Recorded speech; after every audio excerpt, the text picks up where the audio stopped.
Welcome to Ryan Research. I'm your host, Peter Ryan. I am joined today by Dr. Christopher Mott, who is a Washington Fellow with the Institute for Peace and Diplomacy. He's also author of the book, The Formless Empire, A Short History of Diplomacy and Warfare in Central Asia.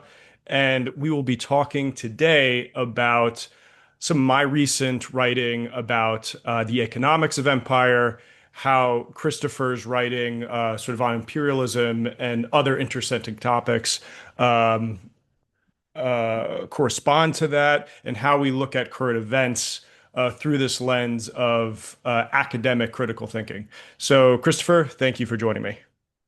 Pleasure to be here.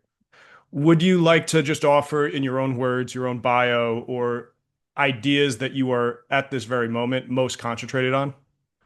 Yeah, sure. I was always a history person long before I was an international relations person, and my original college major was history. My first non-retail job was working in an archive. So I've always been historically rooted, and I see things through that perspective. I tend to find it more useful to have a chaotic medley of circumstances and case studies to draw from rather than a grand unifying theory. I feel like too many people get into the humanities and they pick the theory that most flatters their self-conception psychologically and go with it. And I just feel it's always useful, regardless of where one ends up theoretically, to just have like a vast library of things. So especially because then you can know which theories are kind of more BS than others, because you can debunk them through actual things that happened. So I was just in the history side of things entirely. And but my college years overlapped with like second term George W. Bush presidency, and my interests in history were very much more in the fields of like war, diplomacy, international relations. And so I thought, after I got that degree, that I would change to the international relations side to see, because there just weren't that many people who were doing historically focused research on it. Everything was always very contemporary, and it still is, by the way. But I thought there was a niche there that I could kind of exploit, and so grad school was all international relations. I ended up briefly working, for an embassy for the State Department after that. And then I went to think tank world, and I thought, well, maybe eventually there'll be a think tank that will actually appreciate having like a deep historical view and going beyond just headlines and very like what is happening right now analysis. And eventually I did find that, and that's the Institute for Peace and Diplomacy, which is my primary affiliation now. And they let me do some more interesting stuff, like stuff that is like once you've written enough of those, like here's my take on this policy happening right now or this crisis right now. If you've done that enough, like eventually, I mean, maybe some people never get bored of it, but for me, it has a limited shelf life, and so I'm more interested and have been pivoting towards like something that's a bit more grand strategy, thinking in terms of grand strategy in a multi-generational sense, rather than a just topical sense. And so right now, I mean, it's got a couple irons in the fire here, in regard to that. But the main one I'm actually looking at now, is what we call Washingtonian realism, or we've kind of come up with, and it's the thing I think I'm most happy with that I published on the IPD website, this concept of like George Washington's concept of spatial geopolitics and how it's relevant if you live in North America, because like we tend to be like anti-universalists. We don't like the idea that there is like one particular strategy everyone should follow or one worldview or anything like that. It's all circumstantial in the end. It's all based around local things, of which I, more than most people, prioritize geography above all other factors. And so it was interesting as I was researching for it, using George Washington's farewell address as kind of my inspiration, where he talks about you should never have permanent alliances, you should never have permanent enemies. Everything is always changing and moving, and so it's good to be as non-aligned as possible, which is a distinct thing from quote unquote isolationism, which is a term that we hear a lot and is actually a bogus, made up nonsense phrase that was invented in the early Cold War to justify the Cold War and to recast World War II as this like kind of battle of isolationists versus interventionists and all this other stuff that isn't actually very accurate. And so we did it. I co-wrote it with Arta Moini.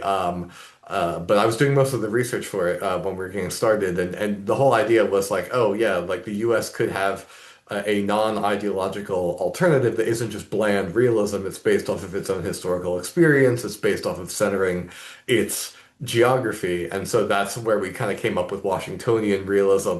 So for me right now, it's stuff like that, and it's not just the U.S. Most of my past research was actually about other countries.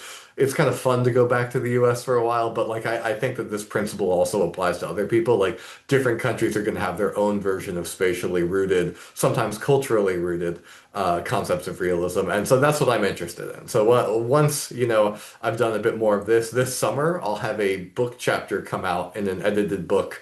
It'll be, I believe, volume one of the official it's by the Neutrality Studies podcast is part of the impetus behind it, but it'll be a academic book on neutrality and the kind of history of it in foreign affairs, and I'll have one of the chapters in there, and it will be about the first roughly 15-20 years of US foreign policy and how it was intrinsically tied to kind of non-alignment and the neutrality doctrine of the time.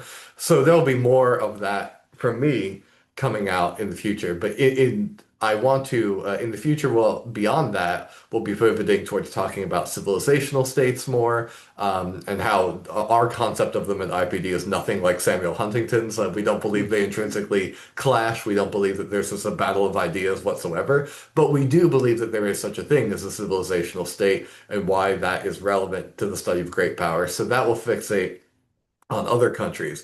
And then after that, this is more long term, but I've started the research already.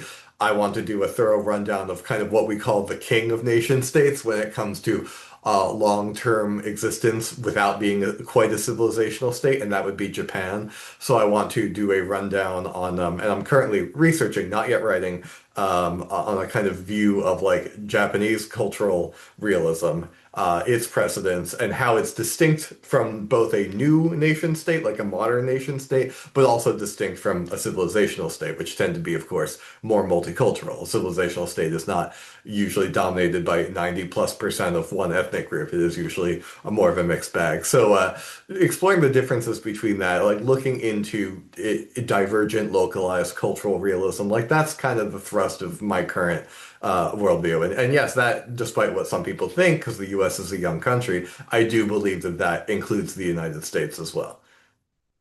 Fascinating. That was a tour de force of an introduction.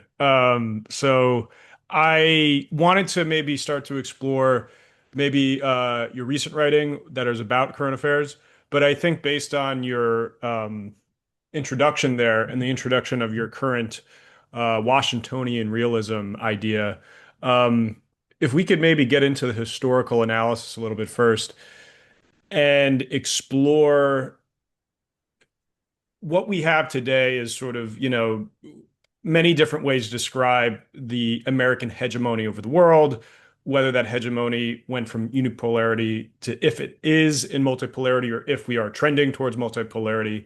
But nonetheless, we have this American hegemony thing. People can call it a hidden empire. People can call it a financial empire. People can call it all manner of different forms of quote unquote imperialism, but it's imperialism nonetheless. And so I'd like to explore, we're in 2026, but how do we get to here from 1776, arguably, with all of the complications of history involved, an anti-imperialist political movement among the colonists, and further academic articulations of that type of anti-imperial dynamic with speeches by George Washington, with other great thinkers of that era. And how do we go from 1776 to 2026? And what are these key tent poles of American history that slide us towards this direction? Yeah, no. Only asking the smallest, most niche questions. Um, yeah, well, if we're gonna sum up American history from beginning to now, okay, we can keep it as kind of straightforward as possible. I would say the first thing we need to acknowledge is that there is absolutely an anti-imperial element, of course, to the American Revolution, which gets overlooked because of a lot of like trendy scholarship in recent years that like racializes everything or like whatever, but it completely ignores the fact that like the colonists turned against the British Empire for very specific reasons, and some of those specific reasons were directly connected to what was happening with that same empire in India at the time. There was a very healthy awareness and discussion among a lot of people in the 1770s of India is what the British Empire really looks like when it doesn't have the pretense of of like, oh, the common ancestry, like, oh, you're settlers that were originally from Britain. Obviously, that does change things. And yes, obviously, as a disclaimer, like the US has always been very resource hungry and expansionistic, even when before it officially became an empire, with the land displacement of Native Americans and whatnot. Every big country has extremely messy, complicated history. But nevertheless, the core point of like, particularly in the port cities of the US, was we don't want to be what they're doing in Bengal. Like they're going to turn us into Bengal unless we, assert our rights. And at first, it was just an attempt to assert rights within the context of the British Empire. But as London was not interested in meeting them even halfway, they eventually turned to outright revolt. And then the entire discussion over the course of the war became we have to be an independent country, which was then followed up by a diplomatic push to we cannot be subordinated to by any European power, because obviously we got France and we got the Netherlands in this war to help us in an underdog struggle. So then we can't be beholden to them either, and that actually leads to the first military operations against an established European country were actually against France in the Hmm. 1790s. France was the most important ally, but then after the French Revolution, France became very insistent not only that war debts be repaid, which the colonists self-interestedly and sleazily, but understandably said, "Well, we paid that to the French king. We don't we don't actually owe you anything. You're a different government." As a delaying tactic. But this gradually became a massive falling out, and I think, and this is very instructive for people today, by the way, there was tons of Francophilia in the United States at the time Mhm. that said, who cares that we don't have an army, a navy, or our finances in order? We should back France in their wars. Now that they're a revolutionary republic like us, we need to stick together and we need to fight them against all of our common enemies, the monarchies of Europe. Which thankfully, that push was resisted by George Washington and his administration ardently, and the Federalist Party more generally, who were then smeared inaccurately as being pro-British, which is especially funny because this party was founded by people who are mostly officers in the Continental Army. So it's a nonsense accusation, but they were basically saying that no, being a subordinate ally to France in a war that we did not choose is actually almost as bad as going back and being a British colony. And so there was a Neutrality Act. There was the construction of the Navy. The U.S. Navy was actually built to fight France. At a time that, France was still technically our best friend ever, and many people in the press were talking about how wonderful they were. They were unleashing their privateers on our shipping as a way of recouping their losses from losing the alliance. And we actually had multiple naval battles, single ship actions, not like big fleet battles. We had about six vessels in this time, but they were expertly built, high quality, going into war with these French privateers and sinking and capturing them to reduce the cost of insurance actually going through the Caribbean mostly, and also to deter them from that. So from the beginning, the U.S. was not just anti-British; it was anti-entanglement. It was it was viewed that our trade and our exports would be better off if we were not aligned to greater global causes, but rather we could have global commerce with political kind of indifference and neutrality. Very, very different from what would end up happening, obviously. And this is roughly with there's some changes to this, but this roughly stays intact for over a century as the general position towards the other countries. And during this century, by the way, the US was the most economically developed country on earth. Like, yes, the UK beat it in terms of industrializing first, but in terms of quality of life, in terms of public literacy, in terms of all these kinds of, there's a reason that so many immigrants came over in the 19th century. It was for most of them, it was actually a huge improvement, even from the more developed European countries. So this has, this wasn't some kind of angry hermit kingdom. This was a country that was open to the world, but it was not aligned to global projects. Now, obviously, this really changes in 1898 so we can fast forward pretty rapidly here with the Spanish-American War. Now, the parts of the war that were driving Spain out of the Western Hemisphere, like that, okay, that could strategically make sense. But then taking their colonies and recolonizing them, that was a different thing, and that was the thing a lot of people didn't ask for. You have the founding of the Anti-Imperialist League, famously headed by Mark Twain or Samuel Clemens, if you prefer. You had a lot of people that were against the war in general, people that were pro-war, but only in an anti-Spain way, but were still anti, annexing the Philippines, annexing Puerto Rico, dominating Cuba to the degree that we did. That's the first step. That's like becoming a Victorian empire, maybe two generations after other people had started to doing it. Putting us in the same camp, by the way, as some other late coming countries in that time, which would be Japan and Germany, who were late to the colonial game, but very much committed to it. We, however, were not. The United States it was very controversial, particularly the Philippine insurrection, which was much deadlier than the Spanish-American War itself, actually, and involved another overlap that might sound familiar to people today, involved taking National Guard troops even to fill up gaps and putting them in these places. People are like, why is the Kansas National Guard? In Mindanao, like, Yeah. oh, what, yeah, very, and we still wrestle with this issue today. There's state law of right now trying to pass this thing called the Defend the Guard Act so that the Guard cannot be deployed abroad. It's still an issue today, but it became so complicated that the kind of Victorian Empire stage of the U.S. was relatively limited compared to other powers, especially because by 1890 the U.S. was the largest economy in the world. It really could have gone much, much further into global expansion if it wanted to, but it didn't. But then in World War One, so shortly after this, you have the pivot to a kind of more global ideological empire, right? Which is like, okay, people are starting to see that the Victorian style empire is definitely not delivering the goods as much as people say. So you have to make a more non-material argument for it. You have to make an argument that, well, if we don't have it, someone else will have it. Or, maybe self-determination is good, but only for the right people. In Woodrow Wilson's mind, this was white people and no one else. And so you get this kind of like Wilsonian aspect to it, which is like, Mhm. oh, now we're against colonies, but we're for league mandates, which are kind of colonies anyway. And, Mhm. they'll be properly civilized by the right form of administration. There was even I think this is forgotten about, a lot of people reacted very poorly to the League of Nations, not because it was the League of Nations, but because part of the Wilson administration's plan was that the U.S. would begin taking these extra pseudo colonies, these League of Nations mandates. And this would include stuff that how could the US have done that at the time, right? Like there wasn't this global base network, and we would have been, for example, Armenia would have become a, US what is, this thing, right? This mandate, and that's.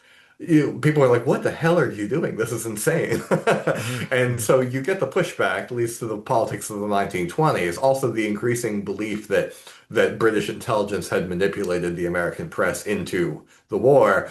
So the very unpopular, the whole like cause of like we were fighting for democracy was viewed as BS, and this led to, a period of comparative withdrawal. But the U.S. was still one of the great powers of the time and was, in fact, involved in many things. Once again, the historiography around this gets a bit distorted later on due to ideological reasons. Then, of course, after World War II, no one is left, right? So World War II is, I would contend, caused by the failures of World War I more than any other cause.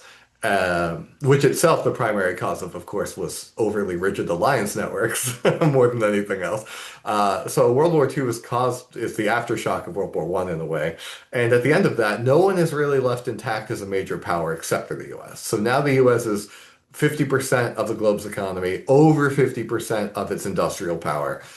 Naturally, it was going to step in. Naturally, it was going to become, like there was no one else. There was a void.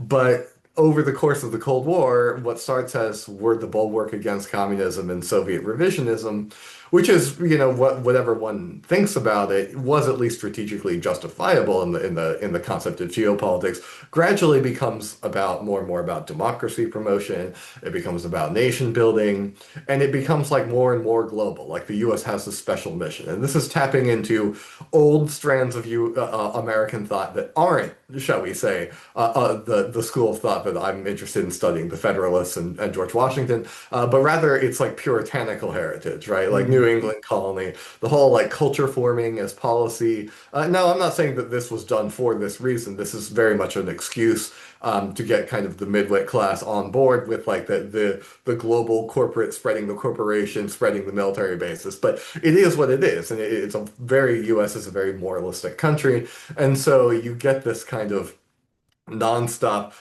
It's almost like combines Victorian progressivism of the 19th century with 17th century Puritanism and like a distinctly like late 20th, early 21st century humanitarianism, Samantha Power-ish like responsibility to protect justification.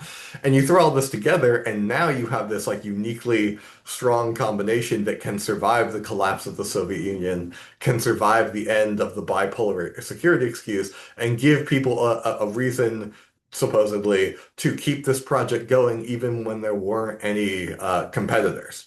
Of course, the problem is that there are competitors now.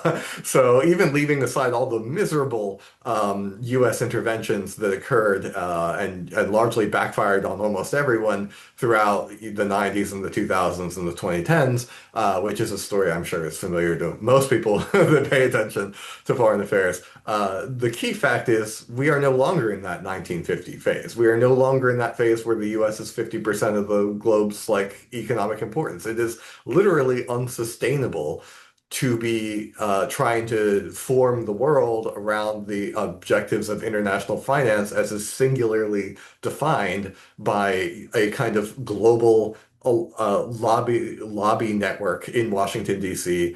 and in New York City, right? It's no longer that way because if there are multiple power poles, of which China is the most significant, but not the only one, then there's going to be multiple financial systems. There's going to be multiple corporate interests, and there's going to be potentially multiple NGOs, including human rights NGOs, and with multiple perspectives. And so it's this is truly multipolarity now, and the unipolarity is dying. It's dying hard, but more and more people in DC, way too late, are realizing it.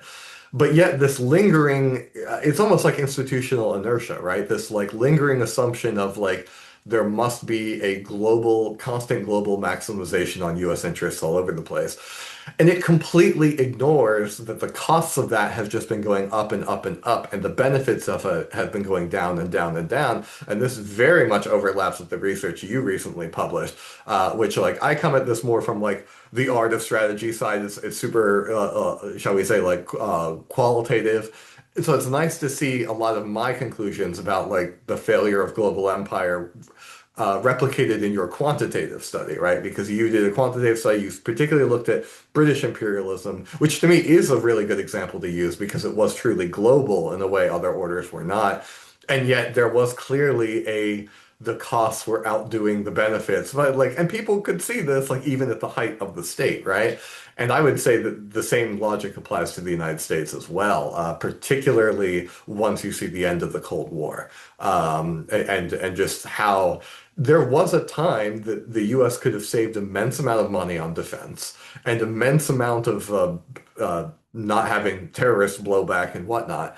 If it had been like, okay, this is a great time to like withdraw a little bit, to reinvest that money in infrastructure, in clean energy, whatever, And it didn't do it. And I actually think that the declining living standards you see, not just in the US, many developed countries, but especially the US, are directly tied to this massive defense spending Mhm. and this inability to extract itself from a kind of globalizing its interests. Like we no longer think like what's in the interest of like your neighbor, your region, your country. Like there's so many people in the top tier classes that just like, is this good for the world? Like, well, what is that? Like how many people have a truly global interest? Now, there might be certain individual issues, like not having a nuclear war, like certain environmental things that do make sense to be globalized. But the fact that we've lost sight of even what a national interest is, and much less how to talk about it, I think has really harmed the country. And so that's where we are now. We're at this point where the rest of the world is deglobalizing from American unipolarity, but the US elite is not, and is really throwing a tantrum about it. And I think that's where we are now. And it's a shame because I think the assumption, not just here in the US, but around the world, is that like this is normal. This is how America normally operates. And I would contend that like for most of American history, it has not been like this at all. Most of American history is engaging with the world from a non-aligned distance. And I think that the future will never look like the past, of course, but I think that there's something to be learned from the past in that, like, okay, well, how did we do this and why did it work? And in the future, we'll have to come up with I think a future-oriented way of being less focused on just absolute global hegemony because it's not good and it's dragging everything down the longer we stay at it. Yeah, and I think this is where the economics of empire and the language of empire, which I would suggest some of your writing has focused on, especially your um, more recent piece, the one on sort of woke empire. Um, when I reviewed all of this data, it becomes so abundantly clear that empire is economically rational from like three perspectives: the sort of national population in general, the actual like government as an institution with a fiscal budget, and then from I think what is often the most overlooked, which is sort of like the capitalist class or the elite class in general. Because when we talk about really the main beneficiaries of empire, we are talking about a very small subset of elites that directly gain from empire. And as I reviewed the 19th century British imperial case, what you often find are that there are industrial capitalists, and for lack of a better term, it's a little bit quaint, it's a little maybe more outdated, but what other authors like Hopkins and Kane have called gentlemanly capitalists. And so they describe this as the fusion between landed aristocrats who have all the political cachet and power and the emergent kind of a byproduct of industrialization, the financial services profession, which bring with it a capitalist power and have very different interests than industrial capitalists. And so these two dueling groups are kind of going against each other. And what you find is that the industrial capitalists are way more invested quantitatively in the domestic sphere. It's kind of obvious.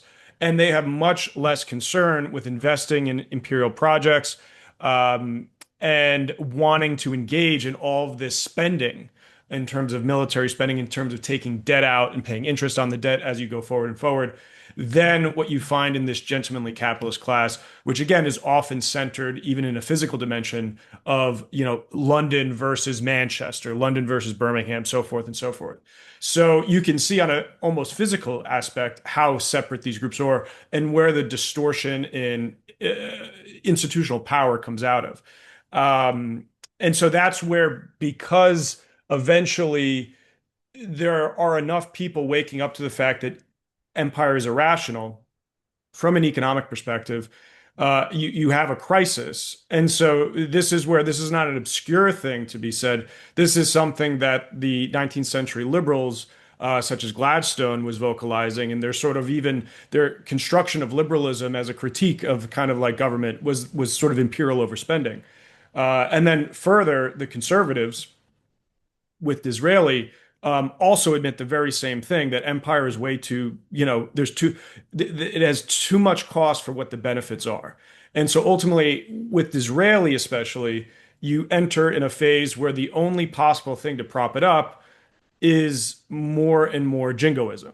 And so this is where we start to get with the British the sort of anachronistic revisions of what the British role in the world is, what the British monarchy is, this sort of transition from the Little Englander mindset to this jingoist imperialist.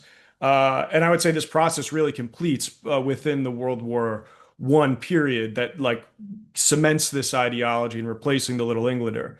So with that being said, now we look at America, and people, of course, have recognized and have made similar comments along the way that this imperial project doesn't work, maybe in certain instances. But there's always still been this subset of elites that socialize the cost of empire with the government and privatize all its benefits. So then the question is, how do you see now that people are waking up more and more and more to the wheels falling off empire of, we can no longer project power. We're no longer alone in projecting power as multipolarity rises.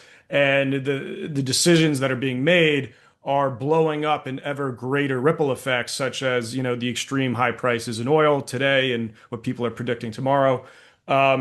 So what is that Disraeli neo-jingoism that is occurring right now and that you've seen, whether it is maybe from a left-wing perspective or a center-left, and what has been the sort of recent, um, you know, call to return to more of an imperial mentality with the Trump administration on the right?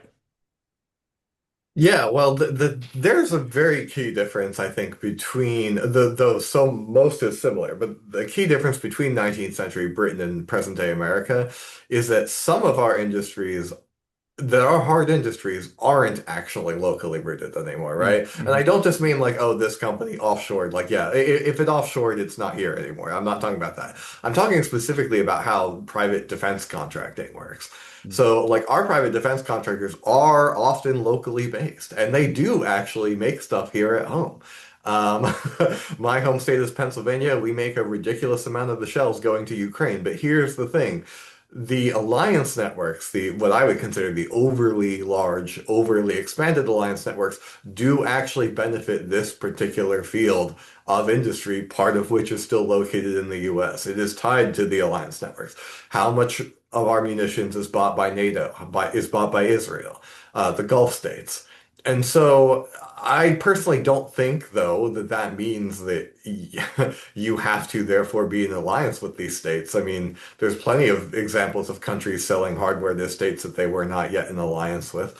Um, but actually, Britain used to do it all the time. The Ottoman Navy and before even 1902 in the official alliance, the Japanese Navy were often acquired from British shipyards under private contracts. Mm. In fact, if you want to see the best preserved pre-dreadnought British battleship, go to Japan and check out IGN Mikasa, Togo's flagship in the Russo-Japanese War.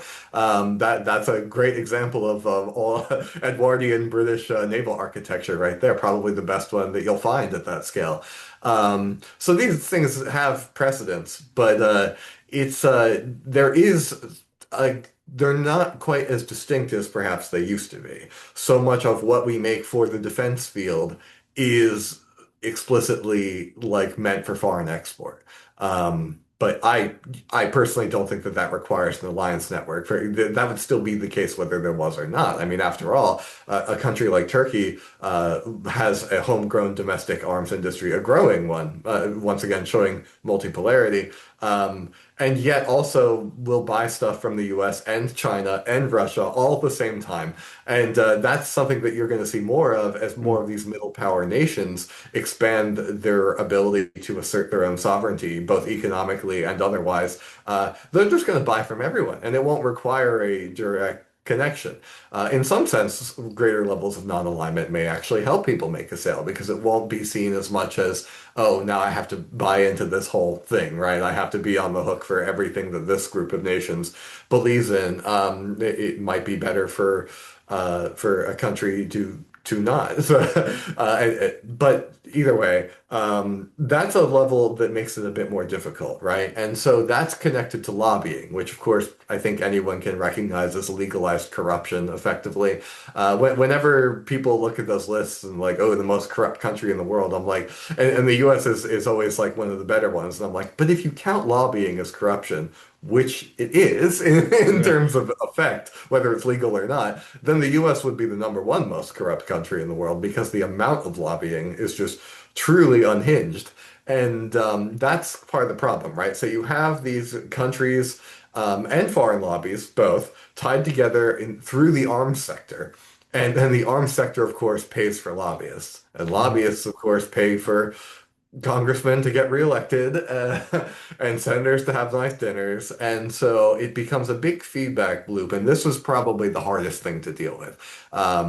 This is why, and of course, lobbyists also, and these big companies, they don't just do defense contracting, right? Oftentimes they're massive conglomerations that do lots of other things, and they buy lots and lots of ad space in the media, Mhm. Mhm. particularly the television media, which is uniquely bellicose, uniquely also only loved by old people, but old people vote more. So these things are all, this is the kind of network it would be very hard to draw the distinction. Now, I think that one can make a blatant materialist argument for you wouldn't have to, scrap the export defense industry to just have less foreign interference and less and no connection to security commitments abroad. But it's all tied together because the more conflict there is, the more allies get dragged into conflict, the more sweetheart non-competitive deals get sold.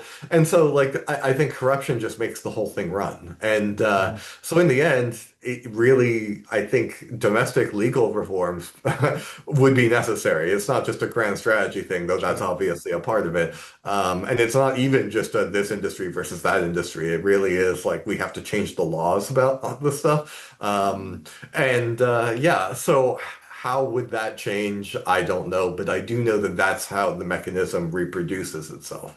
I'm not sure if I completely answered your question. Is there something I missed there? No, I'd say that's a good part one, and that really focuses on the machinery of how, this sort of a subset of elites of imperialists, how they operate, like how that sausage is made, the lobbying, the corruption, and so forth. And you better believe in 19th century Britain, there was plenty of corrupt politicians back then.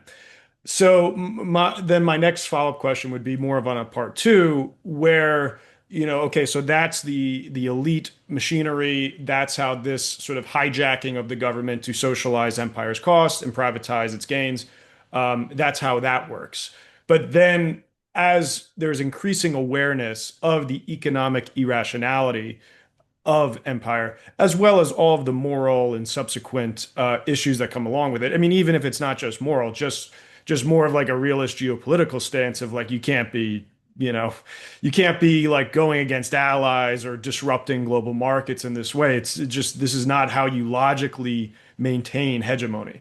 So whatever vector you want to explore there, the awareness is growing, and this is where you're starting to see whether it's like an intra-elite conversation or it's a rhetoric of the mass populace. There's this growing awareness, and there are starting to be signs of instability of keeping this imperial project going. Like I'm thinking of surveys of Americans that disapprove of the Iran war. So we're talking about maybe a poll I saw was 27% didn't approve of it, or 27% approved of it.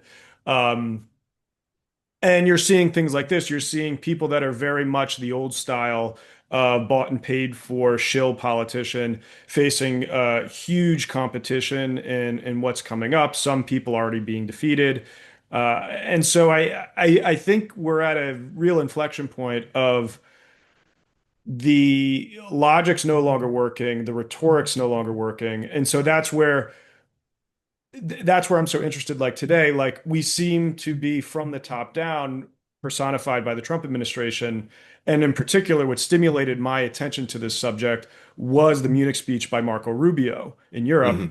and his basically call for like, let's return to the imperial mindset and let's double down. So my question is like from an intra-elite conversation outside the hijack corrupt people, from that intra-elite conversation and the conversation with the masses, where do you see rhetorical strategy to keep this thing going? Like, where is that going? Yeah, I think it's going to be, well, they were trying to do it early on Hmm. before the wheels really came off the Trump train, which is not shouldn't surprise anyone, but apparently it has.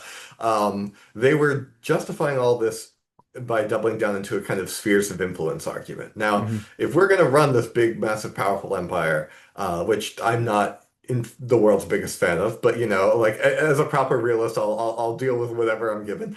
I think it is better to have spheres of influence than to have like global hegemony. I think that was and if you go back to those halcyon days of just slightly over a year ago when Trump was in the Gulf and he was speaking about like the failure of nation building and whatnot, there was this tacit acknowledgement, which it was the first time in my lifetime I've seen that spheres of influence is logical. Like, like the US can't dominate the world. It will have to focus on key important points. Balance of power is in the Pacific, so Pacific is part of it. And then, there's drawing back to the Monroe Doctrine, the desire to dominate the Western Hemisphere. Now, if they had stuck to that, I'd be like, well, this is a logical and rational strategy. Obviously the US is in the Western Hemisphere, so it has more interest here than anywhere else. I've always been saying that my whole life. I don't believe in imperially dominating it, but I do think that that is objectively true.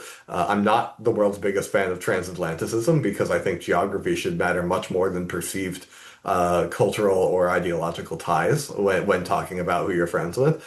So, and yeah, I get the Asia thing because China's the only peer competitor. So it's like, okay, that makes sense. But the way that they've gone about doing it, and I think that this very much ties into the fact that the Trump administration is still a hegemonist administration. It's just not one that seeks to dominate through a kind of a pipe dream of universal civilization and eventually, the Hegelian dialectic brings forth like true global liberal idealism or whatever. Like they've gotten rid of that, and that's good. That should be gotten rid of. But they've replaced it with just like outright naked, kind of yeah, quasi-Victorian. We'll dominate this, you dominate that, like and brute force. And I think how it manifests is they're actually doing the opposite of what Obama tried and obviously failed to do, which was the pivot to Asia. Obama said once again he didn't do this. Obama said that the U.S. would all really focus on great power competition in China and stop doing all these regime change wars. And then, of course, the Arab Spring happens, and what does he do? He doubles down. He doubles the amount of interventions we have in the Middle East from Bush, who he was elected to undo Bush policies, by the way. And just as Trump was elected to undo Obama's kind of like rampant internationalism, and then, of course, just like Obama, betrayed his voters and absolutely went into no, the Middle East, we're doubling down there. And we don't care about Asia. And I think in the case of the Trump administration, it's explicitly this is kind of how they're dividing up the world. Like China's ability to force project, even though in terms of industry, it has a potential to outclass the United States. Like it is in the position that the US was in the early 20th century, and the fact that it has avoided so many of these wars and built up its strength because it avoided those wars. And now it can just outproduce anyone.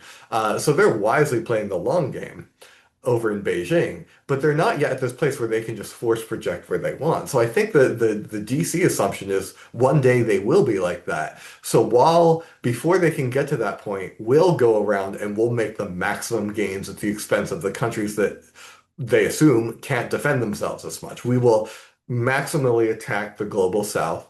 And gain everything that we haven't been able to gain yet, and then we'll have a larger sphere of influence when it comes to the point where China is able to stop us from doing what we want more. I think that's kind of their calculation. If I had to get, I mean, there isn't the greatest amount of coherence in the Trump administration, let's be real. And lots of different people inside that administration, more than most perhaps, have different views and fight each other. And in the end, whoever flatters the boss most wins. Spoiler alert, that's usually Benjamin Netanyahu, apparently. Not anyone inside the White House, but But that's what they're going for, and I think that their job right now is to just grow, understand the sphere of influence is limited, but grow it as much as possible until they can't anymore. And they thought that Iran would be a great target because it's one of the global south. It's like a kind of quasi-developing country. It is a regional power. Everyone in the DC establishment and many of its junior allies hate it. Like it was kind of it's oil rich. It has like a lot there. And if they made that example, they could really have, oh well, the Middle East is now fully in our field of influence. No one can stand up against us there. And we can add that to Western Europe and parts of East Asia in addition to our Western Hemisphere. And then we have the biggest sphere, right? So no matter what happens with China later, at least we have this.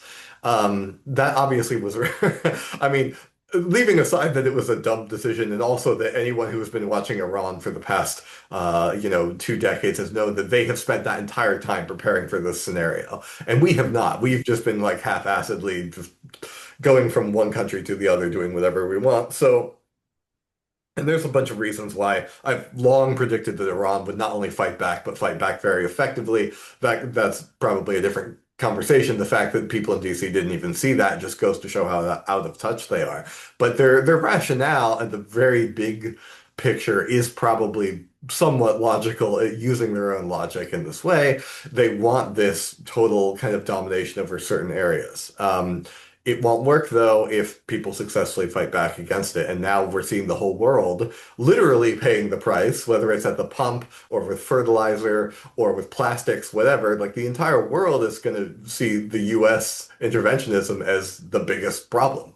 The ultimate kind of revisionist actor is actually the status quo actor, which is actually very atypical and strange in history. The country that should be the most pro status quo does the most to undermine the petrodollar, the dollar in general, especially sanctions policy is a different thing. But U.S. addiction to sanctions, which really started under the Obama administration, but has been carried forward continuously ever since, has really undermined the dollar and has made people look at alternatives. And countries that have been financially more cut off, which was viewed, I think, by the kind of DC imperial elite as a way of punishing them and weakening them, in many cases it strengthened them, right? They can be cut off and still have domestic industries, domestic banking systems. I mean, no one's regime changing North Korea anytime soon, as we all know.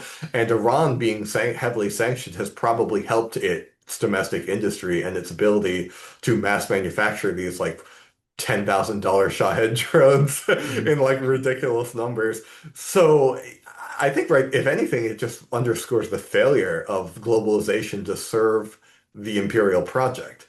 And so, which I think is a point worth bringing up to tell people that, those two things can be very separate. Maybe they should be separate if you believe in, like more trade internationally. So yeah, I think that the Trump administration is uniquely incoherent, but their whole goal is to try to get the biggest sphere of influence possible. But I just don't see the point in it because the costs are still going up, the benefits are still going down. It is good that they recognize there's a regional element now and they're just not fighting for the whole globe anymore, and that's good. But they're still following the same policies. They're still following the same record. Every year is a new record-breaking defense budget. Every year, quality of life seems to go down for the average person. Like, who is benefiting from this? And you're right, it's a very, very small subset of people who either financially benefit from it or have been convinced they're benefiting from it when they really aren't. And I think this is many people in Washington, D.C., frankly, who do not actually gain anything except for maybe new titles and new portfolios of countries that they advocate intervention in. But could they actually show you how intervention in those countries benefits them directly as a person? I would struggle to say yes in most cases. Once again, we're operating on autopilot here. This is a lot of institutional inertia, and I think it's inevitable that there will be a scale back in this type of stuff. Trump said he would, and he obviously isn't. Other people will probably do the same thing because the campaign finance incentives will probably push them towards hawkishness. But it is nevertheless more and more apparent, I think, to the average person that the costs of empire are not worth it. Yeah, and I think where my questions are headed is where I'm most interested in is um, to quote the great scholar George W. Bush, "You fool me once, shame on you. You fool me twice, won't get fooled again." It seems like the left wing and the right wing have both gone through their foolings of a first time. I think it's undeniable. Obama was elected in 2008 in part as a reaction to the Iraq War and subsequent interventions, and just he was this kind of anti-imperialist image that people projected a lot onto. Now, obviously, his presidency showcased a certain change in language of empire, but nonetheless, a sort of doubling down, and as I described it, sort of making empire run better, sort of moving from mass mobilization, such as the Iraq War, to spec ops, moving from more visible human operations to more covert drone operations. Sort of the leveraging of decentralized social media with regime change and color revolutions in other states that we didn't like. So, you could look at Obama as this attempt by left-wing coded people in America to assert an anti-imperialist pivot, and that failed. And thus, the natural reaction became the 2016, uh, especially in 2016, the paleoconist Trump non-interventionism, the bashing of the Bushes, the bashing of Obama, and corralling a lot of these sort of paleocons and libertarians and sort of people disgruntled about the sort of globalization and sort of nation building of America, not focusing on the home front. So obviously the same thing has happened where, now the right wing has been fooled. And going forward, how do we identify these types of movements and leaders that can rhetorically sound, I can't believe it's not butter, margarine style, but are nonetheless sort of missing key building blocks of a truly authentic type of ideology. And one of the ways in which I see this most pronounced is with like a figure like J.D. Vance, who I think most people would say, well, he was this new face of the new right, this kind of taking bits of paleo-conservative, um, anti-war, anti-interventionism, and putting that in sort of a new reconception of what it means to be right wing. But if you kind of really understand, and again, like this is not to say these people don't lie or put up, like even Trump didn't lie or they deliberately misled people. But if you were going to take them at their word and what are their coherent beliefs, you could look at someone like J.D. Vance and say, okay, what he's actually saying, if you go back in time to his analysis of what went wrong in the Iraq War, this could have been, I forget exactly when he changed his last name, or his first name, whatever his name was back then. He was writing that the problem with the Iraq War was like the liberals didn't allow us to fight it hard enough. And so I think this is actually a good element to then uh, go through and look at it as a prism through all his other anti-interventionism and anti-war dovish qualities is that actually that stuff is an expression of kind of a very like neoconservative mindset of we really have to kind of get leaner and fitter and allow kind of none of these humanitarian rules and norms of warfare. Like for instance, the sinking of an Iranian ship and not abiding by naval code to save drowning soldiers. So it's like this was always the way that at least the DC corral of the new right and anti-war types, if there was any coherent belief to them, it was always this type of thing of we need to get these soft power liberals that have norms and rules and bloat, and we have to just go all hard power. And that was really the coherent message of a new right rather than what a lot of paleocons, libertarians, and so forth believed, which was like, oh no, we never should have been in Iraq. We actually have all these long-standing problems of nation building abroad and projecting our values and sort of our misconceptions of international relations. and that we have to pull back from that, so forth, so forth. So please feel free to respond to anything I just said there, but along the sort of simple question of how do we not get fooled again? What are the key authentic building blocks of whether it's a realist or more of the sentimental anti-war position for American politics going forward? Right. Well, I think that I can make this pretty reductive, actually. Based off of my experience as someone who initially got fooled by Obama, but did not get fooled by Trump subsequently.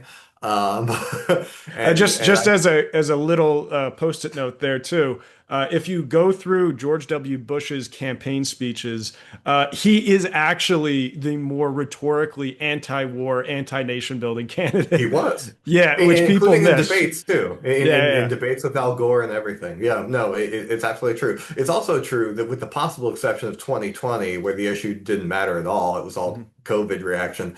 Every single election in the 21st century, outside of 2004, right after, peak war fever, the less interventionist rhetorically candidate won. Every single one of them. Obama beating McCain, obviously, and Romney. Trump beating Hillary Clinton. 2020 is a bit of a wash there. But then you have Trump definitely ran less interventionist than Biden's record or what Harris was doing. Harris ran with the Cheney family. Let's not forget that. And refused to criticize the Israel alliance whatsoever. So yeah, I mean, this does, whether they're lying as they were in Trump's case or not, like that candidate tends to, because that overlaps with anti-establishment push in general. I'm not saying that that's the one issue that won these elections. Usually it's not, actually. It probably was in 2008, but usually it's not. But nevertheless, like, it is absolutely connected to more anti-establishment politics. Now, how do you avoid getting taken in by this? I think it's actually pretty simple. Now, I can have like a fancy intellectual, which I can still make short, answer to this question, and then I can give the simple practical way of realizing it, Please right? So, both.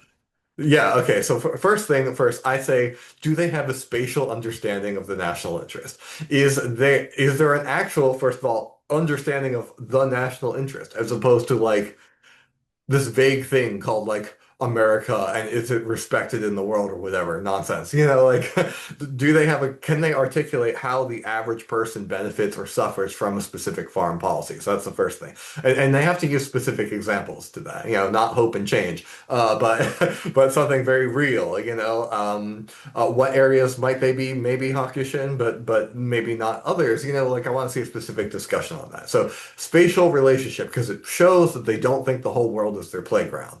That's the first thing. Followed by an understanding that, like, oh, if the whole balance of power of the world isn't at stake, then the impetus should be on interventionists to say something, right? Like they have to make the case. Otherwise, why would you? I go by like old school Sun Tzu rules here, right? Like war is a vital interest to the state, and we should all study it, but it should always be a last resort because it's like a tempest, it's a storm. It will destroy your crops no matter what happens, even if you win, even if it's good. Like it will do bad things to society. So the push should always be not to have a war first. And then there should be a much, much harder threshold to clear to make the case to have one. So that comes first. I say look for spatial arguments, look for national interest, average citizen arguments. I think like Graham Plattner, who's currently running right now for the Maine Senate primary, he does a pretty good job of communicating like this. I once again don't know if he's lying or not, but he's like a good example of a candidate that does talk in this way, for example. Um, so like that is something that like I I think is more okay. We want to look for someone who doesn't believe that the world is their playground. We want to look for someone who can talk about very specific issues and how they impact you. Now, the short and sweet way of testing this, and I would personally dispute if the Democrats are the left, but I view them as just straight up centrist party. But you can, if you want to look at like libs versus cons, which might be a much more accurate way of putting the American, because yeah, in the end they just default to Democrat Republican, unfortunately. I think that there's an easy litmus test you can do. If it's a Republican, find out what their views on Israel are. If they're a Democrat, find out what their views on Ukraine are. This usually will tell you, how serious and consistent they may or may not be because they're going up against a powerful internal lobby. In the Democrat case, you could argue both Ukraine and Israel, honestly, because the Democratic elite is just as captured as the Republican elite by the Israel lobby. But younger Democrats are much less into that. So you have to add the Ukraine thing, I think, in their case. Um, and to see if they're willing to say, like, have a critical interrogation on that, because it seems like Israel is the litmus test to get people on the neocon side for Republicans, and Ukraine is the litmus test for Democrats. So if they can have unorthodox opinions on those issues, then they're probably worth looking at as a candidate. But if they can't, it probably means they're going to default to the neocon standard that is both parties' leadership. Interesting. As a addendum to that, I believe there was a young and upcoming challenger. I forget her name exactly, but she was sort of rising on the sort of Israel critical platform within the new sort of younger Democrats. But then she made a blunder of a statement about Taiwan, and it basically uh, inflamed all of sort of neoconservatism and neoliberal, like war hawkish sentiments about Taiwan and China. And I believe she lost, and she received massive criticism of not holding like a coherent policy of like why it makes sense intellectually to be opposed to sort of the Israel expansionism and so forth, and how that is connected to all these other imperial projects that America has going on. So yeah, I think that's we're already seeing that idea you suggested tested in real time, and politicians are gaining and losing from it. Yeah, it's interesting. Taiwan's going to be harder to read on because we have the most long-term commitment to that of anyone. Like that predates like the US being in the tank for Israel by a significant margin. And yet I get the increasing like suspicion that the DC elite is increasingly more willing to give up Taiwan than any of its other controversial commitments, just because like of the understanding that like couldn't hold it, right? If the once China has like the proper amphibious landing capacity, it's right there. We're all the way over here. Same calculation that the Soviets made over Cuba, even though yeah, the that government is still in Cuba, but they became far less hot on actually defending it as time went on because it was just the reality of where it was located and where they were located and who had the advantage. And now we're looking at like shore-based missiles and how effective they can be against ships, drone swarms even, land is back in articulation. The logistics of land might be. Naval power still rules as far as I'm concerned, but we might be seeing a shift back towards land power having an equal say, maybe even a greater say, because you can go underground, as Iran is showing, and use land features to not just on the defense, but as offensive projection. So I think the DC elite might be getting more nuanced views on Taiwan. Interestingly enough, though, Taiwan is the only of the three kind of incontested places of the American outer periphery. It's probably the one that you could make the strongest strategic case for because, China is a peer rival, because it's a more, Taiwan is of more significant value than Ukraine or Israel ever could be. But, I personally, I mean, I could make that case as a hypothetical, but I personally don't see it myself. Like, I think in the end, it's going back to China, one way or the other, and it's just the question of how to handle that, right? Almost as an inevitability, and I think more and more people in DC might be thinking that way.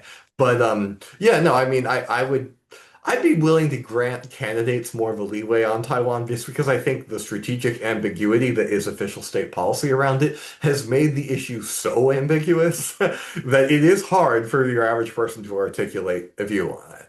And that's okay. That's okay. But I think inevitably there will come a point where people are like, what are these strategic commitments? Like, what do they actually have to do with security? Can you really justify them from an everyman perspective or a development or even a global balance of power perspective? And I think if you can't, then the default setting should be then why do it? Because and this is the question that I think more and more people should ask of their elected representatives, which is not to say that I think most people are foreign policy motivated voters at all, because they aren't. But it does come up. It does come up, and it will be coming up in the midterms later this year. I don't think, even if the Iran war ends tomorrow, you're going to see the economic consequences of it roll over for at least another year. And this is going to be quite, and more people in the US, which is not something I saw happening quite as fast as it did, though I'm happy to see it happening, are really questioning the whole like Israel alliance and how Israel is the centerpiece of like American security hawks and their worldview, to which, can be disarmed by the simple question of why. And then watch them jump through hoops trying to defend it, and you'll see the emptiness of it because they will reach for increasingly ideological explanations to justify the alliance. There's very little kind of hard strategic realism in justifying the alliance anymore because I don't see, unless you're a defense contractor and you're making money off of them, I just don't see how anyone is benefiting from it.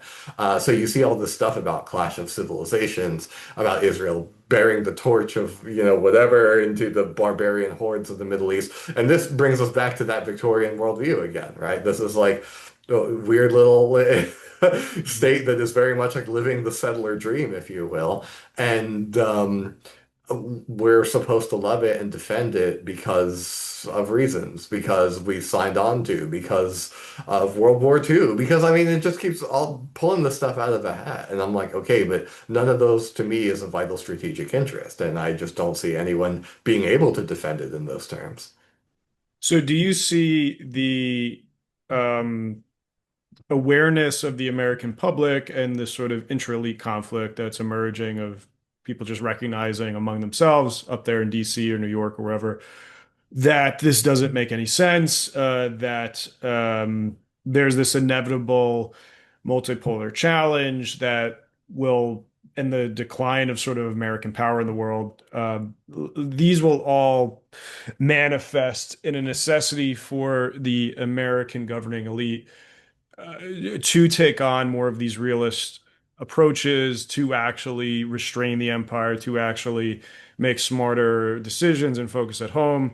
Or do you think, as I've sometimes called it, the dementia doctrine of just like, even as all of these challenges build up, there will just be ever more greater lashings out and doubling downs, and it will only get worse before it gets better. And the only way that I see, like in a way, that kind of continuing too, is that the keyhole for the American current establishment to slip out of all of these problems is to like fall back on a critique of individual buffoonery of a Pete Hegseth and that Christy Nome who they kicked Trump kicked out because it was so buffoonish, just like this sort of putting all of the blame on these front people that are just, there's nothing critical of the underlying substance of the ideological position, but these people just didn't manage it properly, or they were too mean, or they said stupid things.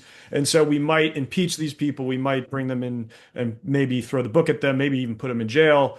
But we will continue on with the course unchanged, with equally stupid decisions being made. And I see this in characters like, whatever we want to say about the emergence of like a Graham Plattner and the populist left among the Democrats, the most likely contender is going to be like a Shapiro out of Pennsylvania, not just because his establishment connections, but because he actually does have like the Pennsylvania blue collar bullshit of, he's electable in that sense. So it seems more likely, like, again, that's where it gets back to my conversation. How do we not get tricked again?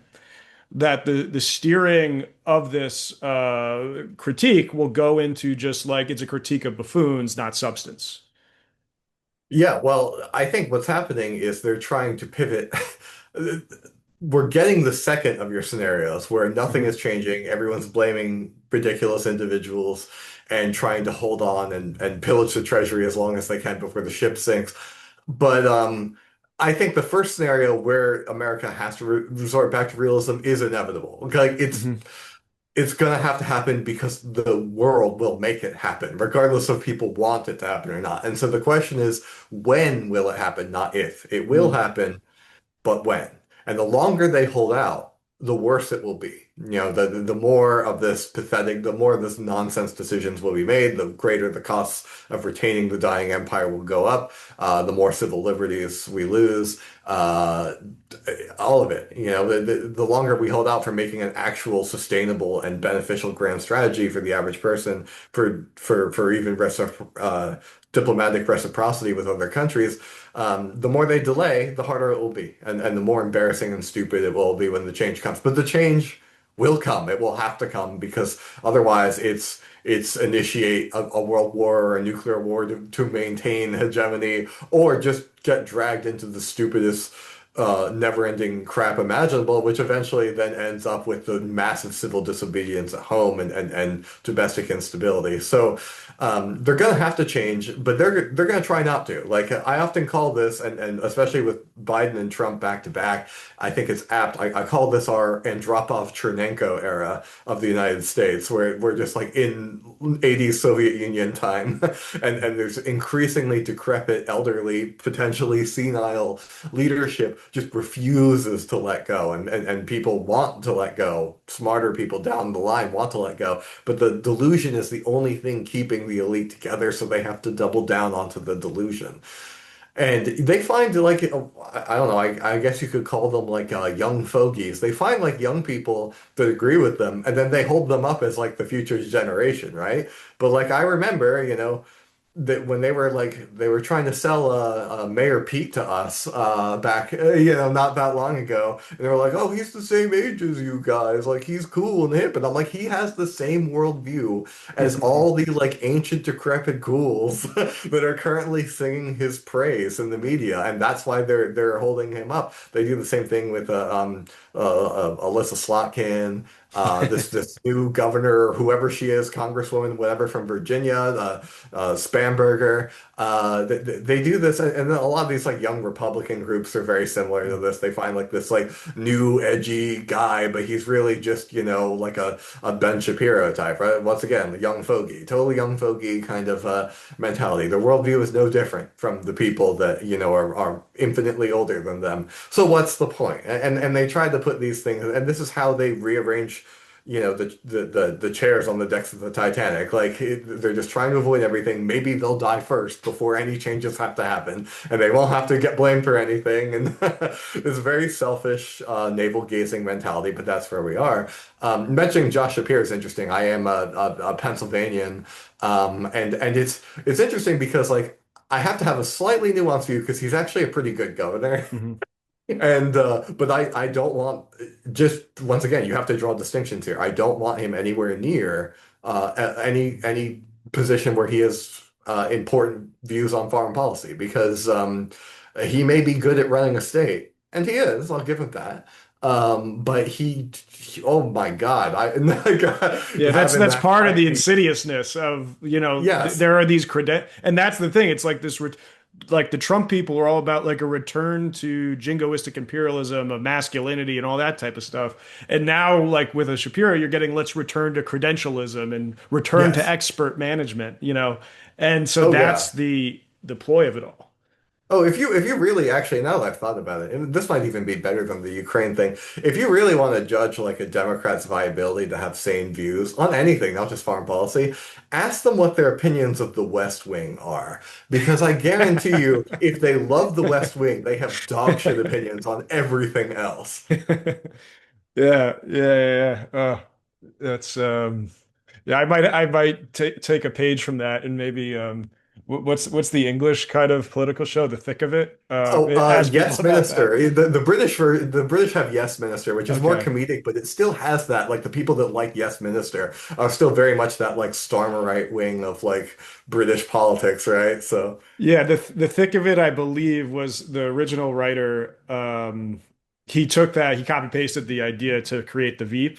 So oh, but the Thick of It has such of a more English kind of grittiness to something. But it's to showcase the buffoonery of these politicians and the which the Veep does in a similar respect. But yeah, the West Wing is a great litmus test for showcasing these people. It is, and that's the thing. Unfortunately, I know from my time in DC, that's the thing that a lot of people down there really are like that. Like the most stereotypical, like mindless lanyard. Like if I were to come up with like the perfect stereotype of one, in my experience, is like a boring Midwestern kid who gets really, really into the West Wing when they're like in their early to mid-teens. And it's like, Uh, it's my dream to do the walk and talk with like President yeah, Bartledore because there was like Harry Potter too, right? So yeah, there's like it's Bartledore, he's the wizard president. He casts a spell and he drives Trump away, and then he restores respect. Like this is their worldview. It's like young adult fiction and like Aaron Sorkin.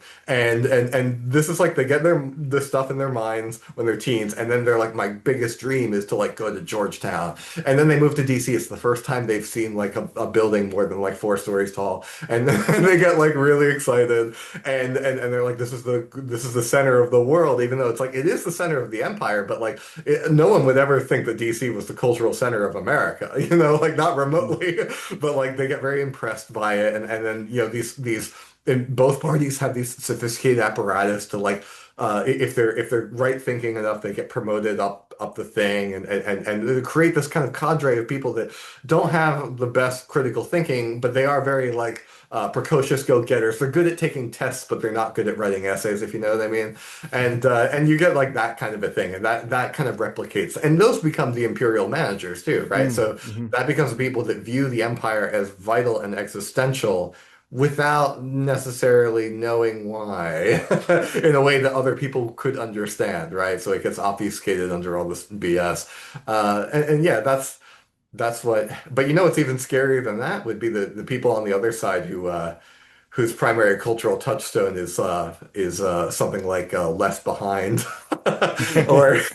or anything apocalyptic, right? Like it's the whole like oh, the new Battle of Megiddo in the Middle East, we're gonna do it, Jesus is coming back, boys, like get ready for the rapture. That's its own terrifying thing, and Yeah. that's certainly a faction too, albeit I would say proportionately smaller than it was when I was like in college. Like I was a little bit more scared of that then than now, Mhm. but I still think that that's person for person the most terrifying faction. But there are, as a percentage of the DC elite, I wouldn't say that's huge, though it does exist, unfortunately.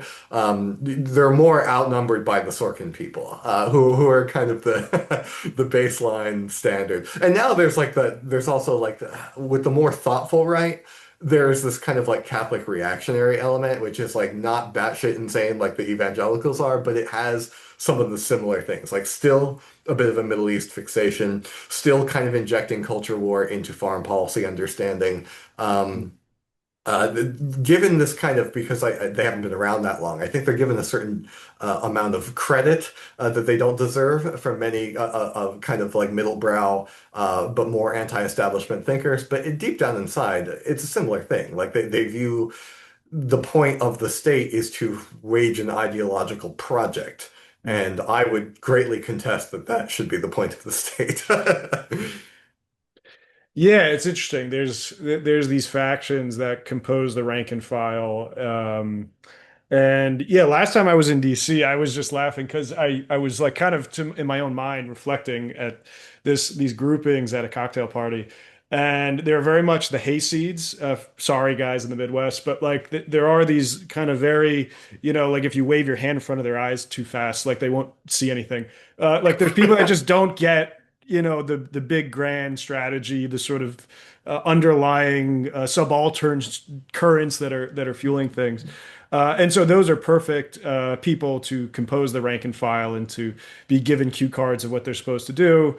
Then there's, like you said, the West Wing people, or like the binder people who were the type A's in school, and they're sort of type A-ness kind of puts blinders on themselves in a way where they can't really conceptually think of anything that goes off script, and Yes. forms a sort of cognitive shallowness that is surprising for like kind of a high capacity kind of person like that. But then there's just like the outright ghouls that actually run everything, and you see these people more behind the curtain. But So those are like the three classes that I've seen over in DC. But No, that's yeah, accurate. That's exactly it. yeah, and that's where you think you'll have like thoughtful discussions, and maybe that's more of like a few and far between of conferences and universities. But but yeah, like that's the rank and file of DC, and that's part of the reason why um uh things might be going over the edge. Now, to whatever degree there's new factions emerging, like this Tradcath thing, but also how inseparable they've been to the new right and the sort of the rise of MAGA.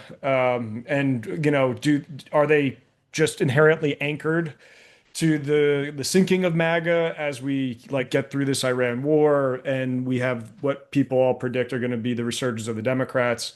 That's an open question. I think they like kind of have to. I think kind of also with like Pope Leo, um, you can't they just like have no case that they are like the true defenders of Catholicism in a sense because we've never had a more American Pope. We've never had a more social media sort of alive Pope or the sort of I think administration of the Vatican that he's sort of he's just he seems more out there communicating, and there is an awareness of more of these Tradcath reactionaries and doing something about it. Like I believe he just had an author of a very critical book about this group Opus Dei, if you're familiar with that, which is like kind of, and he took a picture with him, and it was kind of like I think seen as a shot across the bow of the Catholic Church is stepping up to kind of do something about with a very lowercase h, like semi-heretical kind of groupings in America that are like saying they're Catholics and speaking for the church and saying this is church doctrine. So that'll be interesting to see from like the Vatican is going to do something about it, and like they're going to just sync along with the rest of MAGA going to midterms 28. But I believe we're coming up on a hard stop, so I want to let you go. But thank you for a wonderful explanation of all these different topics. I would say please give any closing statements that you would like, any plugs, future things that you want people to see.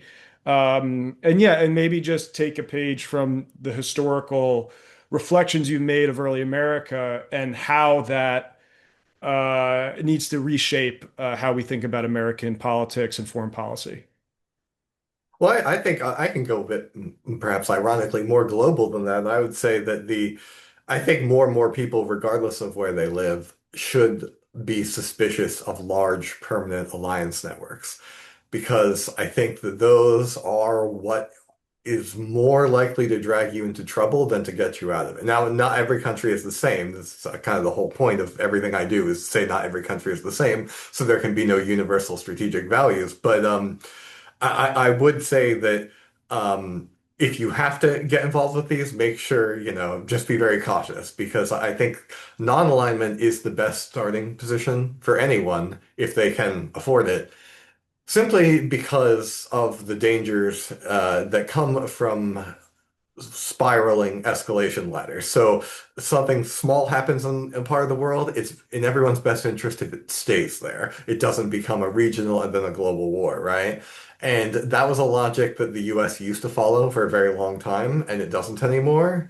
And I think that that is a mistake. I also think that if you see an alliance network justify itself with ideological propaganda, that's an extremely strong warning. Well, it's because it's not saying like, oh, the two of us protect each other against this mutual obvious threat. It's saying like we have to go out in the world and like do something. Like we have to be a missionary power, we have to whatever. A lot of NATO propaganda is like this now.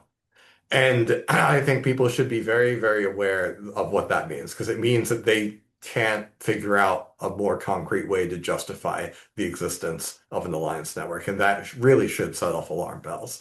Um, as for plugs, I would just say check out the Institute for Peace and Diplomacy. We do a lot of realist tinged, restraint tinged research, but we have a much more open repertoire of what we cover than I think many other organizations in that camp do.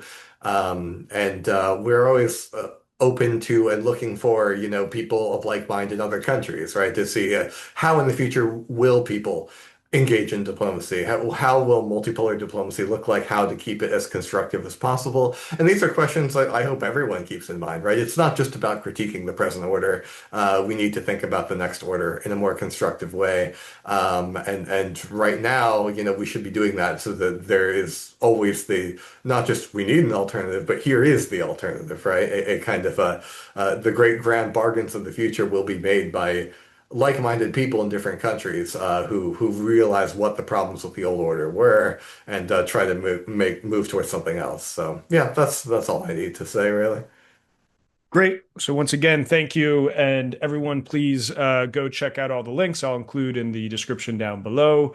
And yeah, go research all these topics to my listeners. A lot of this is fueling sort of a lot of topics that are motivating me that I'm going to write about. And particularly sort of your one of your last motifs you called out of this ideological call for something that rises above kind of realist doctrines.